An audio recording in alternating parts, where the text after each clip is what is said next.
Voilà, ils sont bien mariés, nos jeunes, Jonathan et Clara Ruel, bienvenue.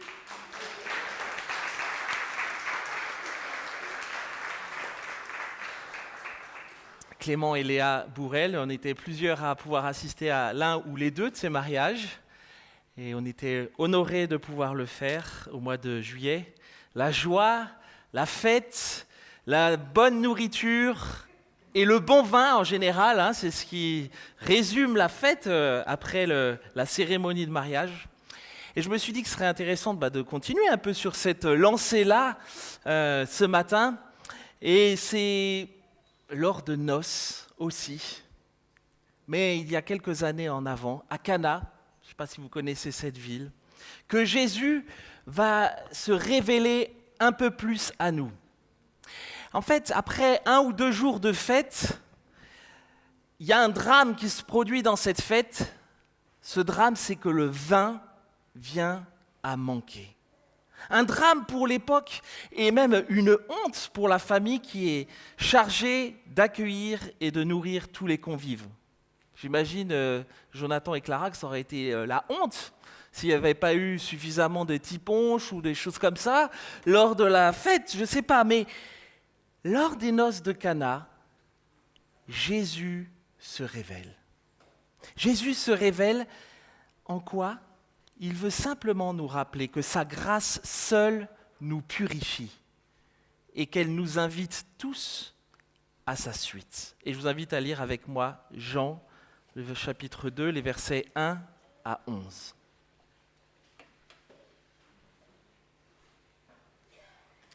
Jean, chapitre 2, les versets 1 à 11. Et je vais vous demander de vous lever pour honorer la parole de Dieu pendant sa lecture.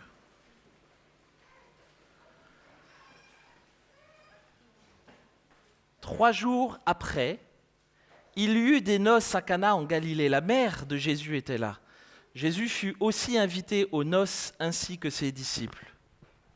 Comme le vin venait à manquer, la mère de Jésus lui dit « Ils n'ont pas de vin. » Jésus lui dit « Femme, qu'y a-t-il entre toi et moi ? Mon heure n'est pas encore venue. » Sa mère dit au serviteur « Faites tout ce qu'il vous dira. » Il y avait là 6 jarres de pierre destinées aux purifications des Juifs et contenant chacune 2 ou 3 mesures.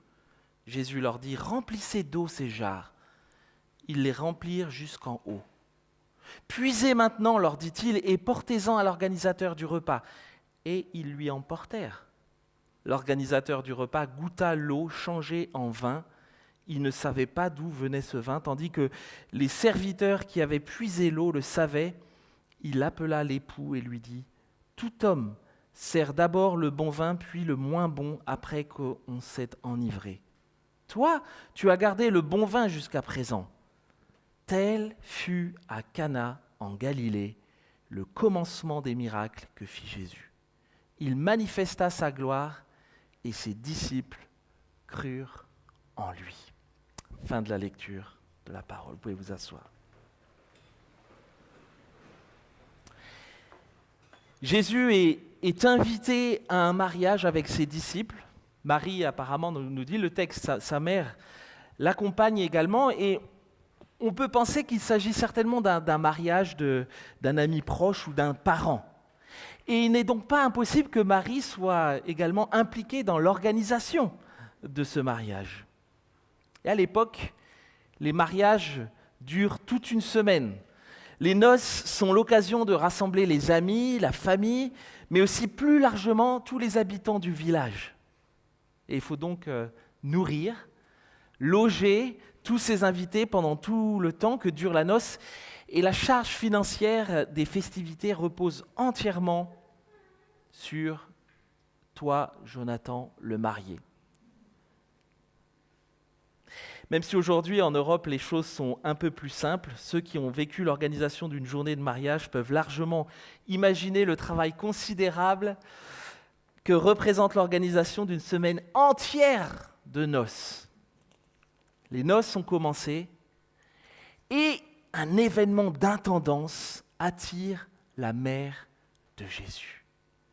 Le vin commence a manqué. Le drame. Le drame. Marie informe Jésus du problème. Ils n'ont plus de vin. Cette information pratique n'est en réalité pas uniquement l'exposé d'un problème d'intendance lors de ces noces, mais comme Jean, l'apôtre Jean l'a bien identifié, elle est plus globalement l'exposé de l'expérience d'une vie humaine sans Jésus. La vie sans Jésus est une vie sans vin, une vie sans joie. D'ailleurs, la Bible utilise souvent le vin comme symbole de la joie que nous avons en Jésus. Le psaume 104 qui parle du vin qui réjouit le cœur de l'homme. Isaïe 55 qui parle du salut en disant « Ô vous tous qui avez soif, venez acheter du vin et du lait. » Dans la culture juive de l'époque, le vin symbolise la joie. Les rabbins disaient même « Sans vin, il n'y a pas de joie ». On peut donc sans trop de difficulté traduire les paroles de Marie par Jésus.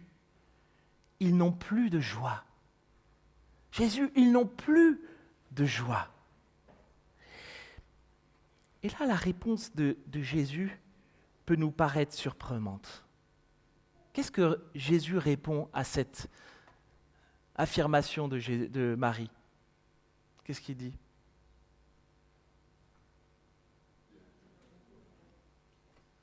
Gabin? Oui, femme! C'est assez... Femme! Qu'y a-t-il entre toi et moi? Mon heure n'est pas encore venue. C'est surprenant comme propos de la part de Jésus. Je vous rassure, Jésus aime et respecte profondément sa maman. C'est une certitude. En parlant de cette façon à sa mère, Jésus veut en réalité orienter nos regards vers la croix, la source de notre vraie joie. La réponse de Jésus, elle est intéressante car elle souligne une vérité essentielle de l'Évangile. Notre vraie joie se trouve uniquement dans la grâce que nous avons en Jésus. Et ça, c'est plutôt une bonne nouvelle. Pourquoi? Parce que la grâce de Jésus ne s'hérite pas. Marie est la mère de Jésus, mais cela ne la sauve pas pour autant. Je peux être né dans une famille chrétienne, cela ne me sauve pas pour autant. Quel que soit ton passé, quelle que soit la réputation de ta famille, quelles que soient les bonnes choses que tu as pu réussir, ou bien même que tu as complètement loupé dans ta vie, la grâce ne s'hérite pas. La grâce ne se mérite pas. La grâce, elle est offerte à tous ceux qui décident de la recevoir. Et ça, c'est une bonne nouvelle. Ça, c'est une bonne nouvelle. Le cadre de cette scène est clairement posé par Jésus. La grâce est une nécessité. Et sa venue à Jésus et son œuvre à la croix sont une nécessité pour chacun de nous. Mais l'heure, nous dit-il, n'est pas encore venue. Et la suite de l'histoire va nous aider à le comprendre. Faites tout ce qu'il vous dira. Et il y avait là 6 jarres de pierre destinées aux purifications des Juifs et contenant chacune 2 ou 3 mesures. Jésus leur dit « Remplissez d'eau ces jarres » et ils les remplirent jusqu'en haut. Il y a quand même quelque chose qui m'interpelle dans ces versets, c'est la différence entre les propos de Jésus du verset 4, « Femme, qu'y a-t-il entre toi et moi ?» et les paroles de Marie au verset 5. On assiste comme à un changement de décor. Le verset 4 place le cadre. Marie s'approche de Jésus, son fils, et l'informe d'un problème d'intendance. Jésus la reprend pour orienter ses regards sur quelque chose de beaucoup plus important, la reprend entre guillemets. Et dans le verset 5, Marie réagit en tant que disciple et Jésus honore sa foi. Qu'est-ce qui pousse Marie à changer comme ça, de cette façon-là, et à réagir de cette façon? Je me dis que Marie a sans doute en tête, en mémoire, cet événement marquant qu'elle a pu vivre lorsque l'ange Gabriel est venu pour lui annoncer la naissance de Jésus. Tu deviendras enceinte, tu enfanteras un fils, et tu l'appelleras du nom de Jésus. Il sera grand et sera appelé Fils du Très-Haut. Il régnera sur la maison de Jacob et son règne n'aura pas de fin. Elle se rappelle peut-être ces paroles de l'ange. Marie ne demande pas d'explication à Jésus. Marie sait très bien qui est Jésus. Elle sait que sa venue sur terre a un but. Et c'est donc tout naturellement qu'elle va finalement dire aux serviteurs, « Faites tout ce qu'il vous dira. » Le temps de la grâce et de la vraie joie qu'elle apporte va être inauguré au travers de ce premier miracle de Jésus que l'on retrouve. Il y avait là 6 jarres destinées aux purifications des Juifs et contenant chacune 2 ou 3 mesures. Jésus leur dit « Remplissez d'eau ces jarres » et ils les remplirent jusqu'en haut. Les jarres, alors c'est difficile à s'imaginer, mais les jarres peuvent contenir 2 à 3 mesures, c'est-à-dire entre 80 et 120 litres de liquide. Et donc les 6 jarres contiennent entre 480 et 720 litres d'eau. Ces jarres étaient destinées en général à la purification. Et dans un mariage, la purification consiste à laver certains ustensiles, mais aussi à laver les mains des invités. La notion d'impureté est très importante à l'époque dans la religion juive. Dans l'Ancienne Alliance, on est déclaré impur pour plusieurs raisons. Et pour être purifié, on devait passer par différents rites de purification. Et l'eau était un moyen justement de purification. Et elle représente ici, dans ce texte, un régime de contrainte. Tout ce qui représente l'Ancienne Alliance, la loi de Moïse et toutes les coutumes juives. Et en accomplissant ce miracle dans ces jarres en pierre, Jésus témoigne que les anciens rituels religieux sont morts et qu'il est celui qui maintenant va remplir les jarres d'une nouvelle vie. Christ est en train de changer l'eau de la purification juive en vin de la nouvelle ère. Puisez maintenant, leur dit-il, et apportez-en à l'organisateur du repas. Et ils lui emportèrent. L'organisateur du repas goûta l'eau changée en vin. Il ne savait pas d'où venait ce vin, tandis que les serviteurs qui avaient puisé l'eau le savaient. Après avoir ordonné aux serviteurs de remplir les jarres, Jésus accomplit son premier miracle qui inaugure ici son ministère public. Il transforme l'eau des 6 jarres de purification en vin. Jésus transforme la honte en joie. Il transforme la honte en joie. 6 jarres d'eau transformées en 6 jarres de vin, lors d'un mariage, en général, les traiteurs comptent en général une demi-bouteille de vin par personne. Et si vous avez prévu, par exemple, 200 invités, ça fait environ 100 bouteilles de vin à acheter. C'est déjà pas mal. Mais les 6 jarres d'eau remplies à ras-bord représentent l'équivalent de 960 bouteilles de vin.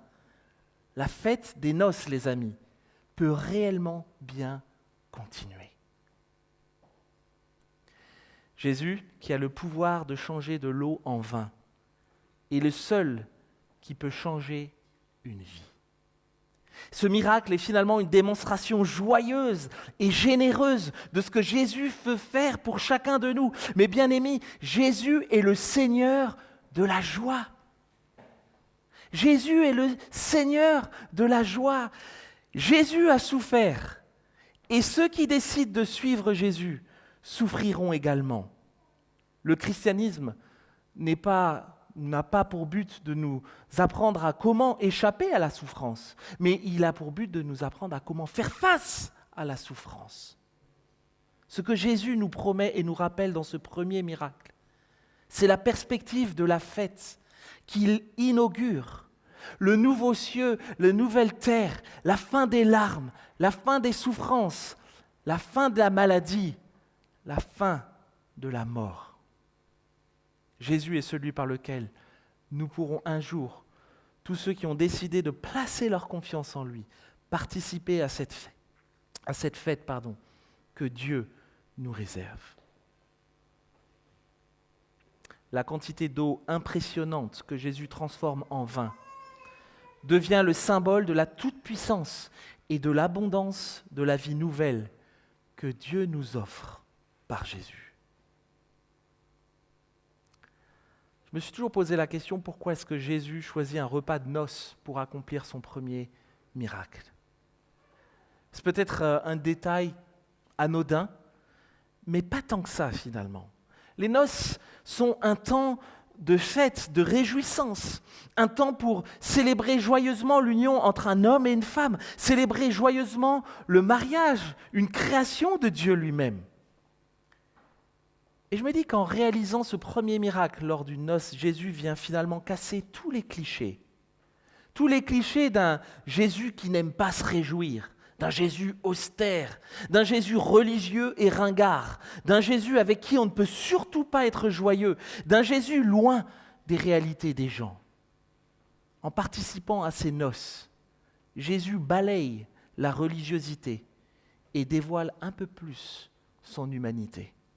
Là où la religion nous enferme, nous emprisonne, Jésus dévoile la joie qu'il offre à tous ceux et celles qui veulent le suivre. Un régime de contraintes et de condamnation va laisser place par Jésus à un régime de grâce et de libération. Jésus inaugure une nouvelle ère qui met une croix sur la loi de Moïse, celle de l'Ancienne Alliance, et qui laisse place au temps de la grâce. L'eau de la purification n'a plus lieu d'être. La suprématie de la grâce l'emporte largement.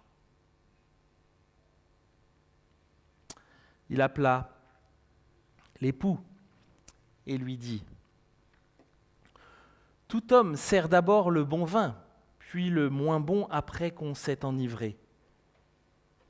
Toi, tu as gardé le bon vin jusqu'à présent. » Oui, c'est vrai que dans un mariage, en général, ou même quand on fait un bon repas, on sert d'abord en général le bon vin, puis au fur et à mesure de la soirée, on sert le moins bon, parce que on ne sent plus trop la différence après. Quand on a goûté le bon vin et qu'on goûte le moins bon, les papilles sont moins développées, on va dire. Le vin est bon dans ce que Jésus a transformé. 960 bouteilles, que du bon vin. Que du bon vin. Et on comprend que le vin que Jésus a donné est d'une qualité nettement supérieure, comme l'est finalement l'œuvre de Jésus par rapport à toutes ces lois de l'Ancien Testament. La qualité du vin, finalement, préfigure la qualité de la bénédiction que Jésus-Christ nous réserve, la suprématie de sa grâce. Tel fut à Cana, en Galilée, le commencement des miracles que fit Jésus. Il manifesta sa gloire et ses disciples crurent en lui. Vous savez, le miracle de Jésus ici, et ces miracles ne sont pas juste une simple démonstration de puissance, ni une parade pour impressionner les foules. Le miracle de Jésus ici est une démonstration de puissance, oui, mais qui a pour but d'orienter nos regards vers des réalités beaucoup plus profondes, vers la foi qui nous permet de contempler la gloire de Christ au travers de l'œuvre de la croix. Et face à cette réalité, deux réactions sont possibles. La première, celle des serviteurs. Quelle a été la réaction des serviteurs dans le texte ? Alors, c'est dans le texte que vous trouverez la réponse.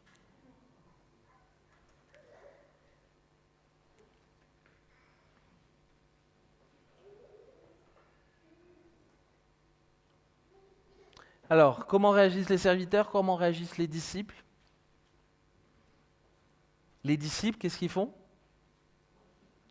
Ils crurent en lui. Première réaction, celle des disciples. Les disciples croient par la foi et ils voient la gloire de Dieu se manifester au travers de ce miracle de Jésus.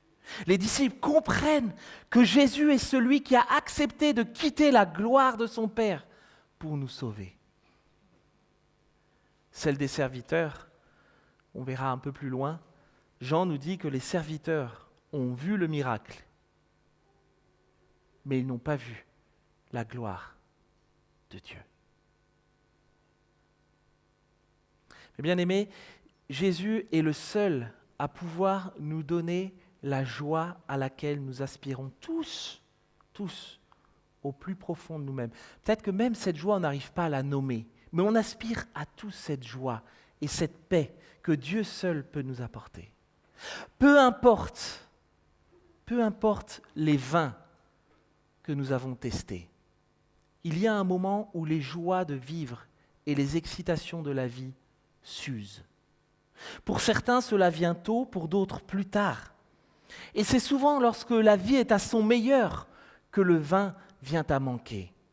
Nous sommes en bonne santé, nous ne manquons pas d'argent, les amis se multiplient, nous avons suffisamment à manger, à boire, un toit pour nous abriter et dormir, mais un jour ou l'autre, le vin vient à manquer et nos vies perdent leurs éclats. Parfois tout s'effondre. Cette réalité nous rattrape tous un jour ou l'autre. C'est ce qui rend ce miracle tellement important et parlant encore pour nous aujourd'hui. Chacun de nous constatera que si les plaisirs de la vie sont notre centre d'intérêt, la déception et l'échec seront inévitables. On pourrait parfois se dire, et c'est ce qu'on entend, « Oh, j'ai qu'une seule vie, alors je vais la vivre à fond !» avec enthousiasme. Le problème, c'est que dans cette équation, Jésus n'y est pas toujours. Il n'y a rien de mauvais en soi de profiter des joies de la vie. Franchement, savourons la vie que Dieu nous donne. Mais il arrive souvent un moment où on se rend compte qu'on n'est jamais satisfait. Alors, on fait face à la réalité de différentes manières. Certains se contentent de journées moroses. On serre les poings et on décide de continuer tant bien que mal. D'autres deviennent amers et aigres. Certains se battent ou se débattent, d'autres encore abandonnent tout espoir. Mais bien aimés, dans tous les cas où nous nous trouvons, nous avons besoin de goûter à la grâce de Dieu qui nous est offerte en Jésus, la seule à réellement combler notre joie. Ésaïe dit que Dieu nous donne la splendeur au lieu de la cendre, une huile de joie au lieu du deuil. Comment pensez-vous? Essayez de vous imaginer lors de ces noces-là, vous êtes invités à, rappelez-vous du dernier mariage où vous avez été, et que le vin manque, il n'y a plus de vin, et que là vous avez Jésus qui est là, qui transforme ces 6 jarres d'eau en vin. Vous êtes spectateur de ça. Comment est-ce que vous réagiriez? Franchement, comment est-ce que vous réagiriez en goûtant ce vin sublime que Jésus a transformé à partir d'eau? Pensez-vous que vous seriez blasé? Pensez-vous que ces gens qui étaient là étaient blasés? Franchement? Oui, non? Je ne sais pas. C'est à vous de répondre en fait. Vous auriez été comment en voyant ça? Punaise. Heureusement que Jésus n'est pas là et qu'il ne transforme pas 6 jarres d'eau en vin aujourd'hui, parce qu'il serait... Qu'est-ce qui s'est passé? Qu'est-ce qu'il y a dû y avoir dans cette foule qui était là, témoin de ça? Étonnement?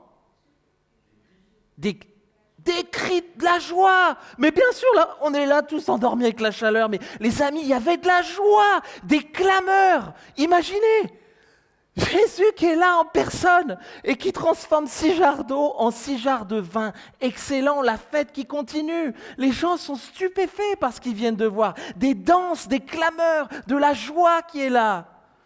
Les invités devaient être dans une véritable ambiance de réjouissance. Et ils se réjouissent. Un temps particulier avec la joie débordante du Christ. Et j'espère que nous serons un peu plus joyeux lorsque les noces de l'agneau arriveront, les amis, parce que sinon je m'inquiète sur la compréhension que nous avons de ce que seront les noces de l'agneau ou de ce qui nous attend. Heureux, heureux nous dit la Bible, mais pas triste, heureux sont ceux qui sont appelés au festin des noces de l'agneau.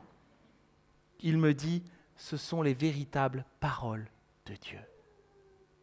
Alors les amis, on est encore dans notre pèlerinage terrestre. On serre les dents, on grince parfois, ça fait mal.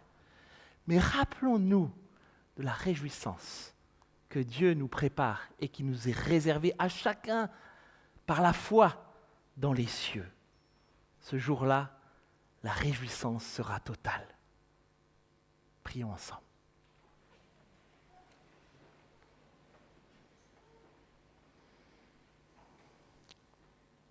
Dieu et Père, merci pour ta parole encore ce matin qui nous enseigne ce miracle que tu nous as laissé dans des noces transformées de l'eau en vin. Chose complètement surréaliste, Seigneur, que n'importe qui dans la rue ne croirait pas. Mais Seigneur, tu l'as fait parce que tu es le Dieu Tout-Puissant.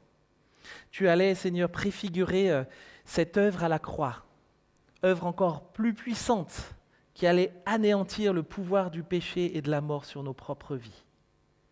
Seigneur, nous te demandons que tu nous aides à nous réjouir de cette œuvre que tu as accomplie à la croix, à nous réjouir, Seigneur, de ce que nous sommes maintenant tes enfants par Jésus, à nous réjouir à l'idée des noces que nous partagerons un jour pour l'éternité dans ta présence, des noces où la joie sera totale, définitive, complète, Seigneur.